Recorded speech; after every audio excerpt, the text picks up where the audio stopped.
le chef de l'État de renoncer lui-même volontairement à sa candidature. Et si à la veille de cette élection-là, il renonçait véritablement à sa candidature, quelle sera notre attitude? La chose que je voudrais dire d'abord, c'est que nous sommes en face d'un système. Nous sommes en face d'un système incarné aujourd'hui par le chef de l'État. Mais même si lui part, le système est là. Ce n'est pas parce qu'on aurait renoncé aujourd'hui à sa candidature que l'alternance que nous souhaitons, la vraie alternance démocratique que nous souhaitons, va se réaliser. Ça veut dire que même si on n'est pas candidat, mais nous devons continuer à nous organiser de telle manière que l'alternance telle que nous la souhaitons puisse se réaliser. C'est pour ça que nous n'allons pas changer de position par rapport à la dynamique unitaire que nous avons préconisée. Nous continuons de marteler pour les Togolais et pour les Français, pour que finalement demain nous puissions ensemble réaliser ce rêve pour le Togo. Si le chef de l'État demain renonce à sa candidature, nous allons applaudir. Nous allons applaudir parce qu'il aurait décrispé la situation.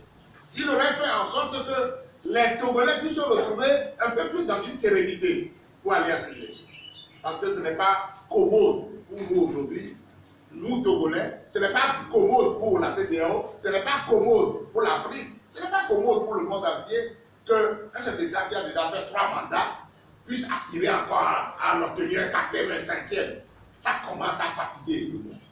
Lorsque vous regardez un peu ce qui se passe aujourd'hui en Côte d'Ivoire, ou à la veille, dans 2020, ce pays qui a déjà connu la guerre avec les mêmes protagonistes, avec presque les mêmes ambitions, et on ne sait pas si demain Ouattara va être candidat ou pas, c'est l'aventure. Tout le monde est inquiet pour la Côte d'Ivoire aujourd'hui.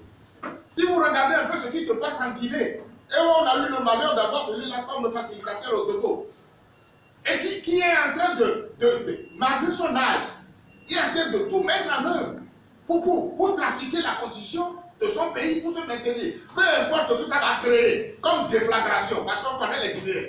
Ce que ça va créer dans ce pays-là, mais lui, il s'en fout. Peut-être qu'il dira, mais après moi, c'est le déluge. Mais il y a des compatriotes guinéens qui l'encouragent à aller dans cette direction.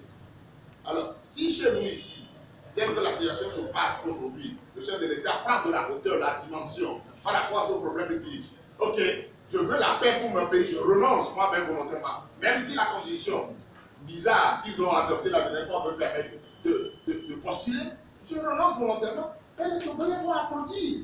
Parce qu'ils auraient réglé au moins notre problème de moitié. On va le féliciter, l'encourager.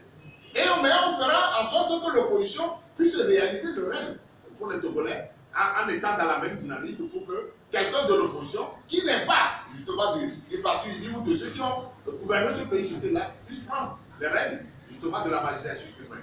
Je crois que c'est la position qui sera la nôtre par rapport à ce problème. Alors,